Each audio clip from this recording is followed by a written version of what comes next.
Halo dokter, mastitis atau radang payudara ini merupakan kondisi yang cukup sering dialami oleh ibu menyusui. Dan sebagai dokter, penting banget nih buat kita paham dan tahu terapi yang tepat saat menemukan kasus mastitis di praktek kita masing-masing. Nah, tahukah dokter kalau antibiotik bukan terapi utama dan pilihan pertama untuk mastitis loh?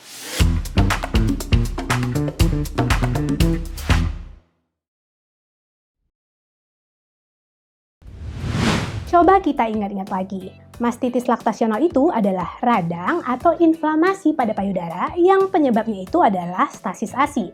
Bisa akibat trauma kayak crack nipple atau pengosongan payudara yang nggak efektif, termasuk karena posisi dan cara menyusui yang salah dan durasi pemberian ASI yang kurang. Jadi bisa aja nggak disertai infeksi bakteri ya. Nah karena itulah maka antibiotik nggak harus selalu dikasih. Terus nyatanya sebagian besar kasus mastitis bisa sembuh sendiri tanpa antibiotik. Kok bisa? Ya bisa banget, tapi dengan catatan perawatan payudara harus dilakukan dengan tepat. Oleh karena itulah, perlu banget kita untuk kasih tahu ibu cara perawatan payudara yang tepat. Kayak apa tuh?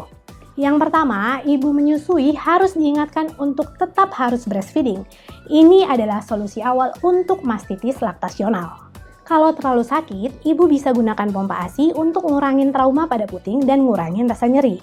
Intinya, jangan berhenti memberi ASI. Berhenti memberikan ASI justru bakal bikin mastitis makin parah atau malah beresiko buat nimbulin abses. Nah, cuman perlu diingat ya, saat menyusu jangan sampai payudaranya kosong banget. Karena nantinya bisa ada feedback mechanism yang justru beresiko ngebuat hiperlaktasi.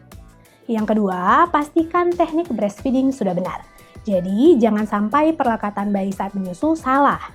Tandanya masih salah tuh kalau puting dan areola ibu tidak sepenuhnya masuk ke mulut bayi atau bayi hanya menghisap puting beberapa kali dan sebentar abis itu langsung tertidur.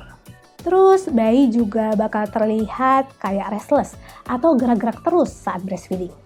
Terus bisa juga ibu ngerasa nipelnya sakit waktu breastfeeding dan yang terakhir ujung nipel ibu meruncing dan lecet post breastfeeding. Yang ketiga, kompres. Kasih tahu ibu kalau kompres hangat sebelum menyusu bisa bantu aliran ASI lebih lancar. Nah nanti setelah selesai menyusu atau pumping, ibu bisa juga kompres dingin untuk mengurangi rasa sakit dan bengkaknya. Nah, sebelum kita bahas lebih lanjut kapan ibu dengan mastitis boleh dikasih antibiotik, udah tahu belum kalau e-course Alomedica udah ada di website alomedica.com loh. E-course ini dibawakan langsung oleh ahlinya dan kerennya lagi, kapan saja dan di mana saja dokter bisa langsung kerjain e-course-nya. So, update skill dan CV dokter dengan e-course Alomedica. Oke, kita lanjut ya. Kapan sih kita bisa kasih antibiotik buat ibu dengan mastitis? 1. Kalau gejalanya berat.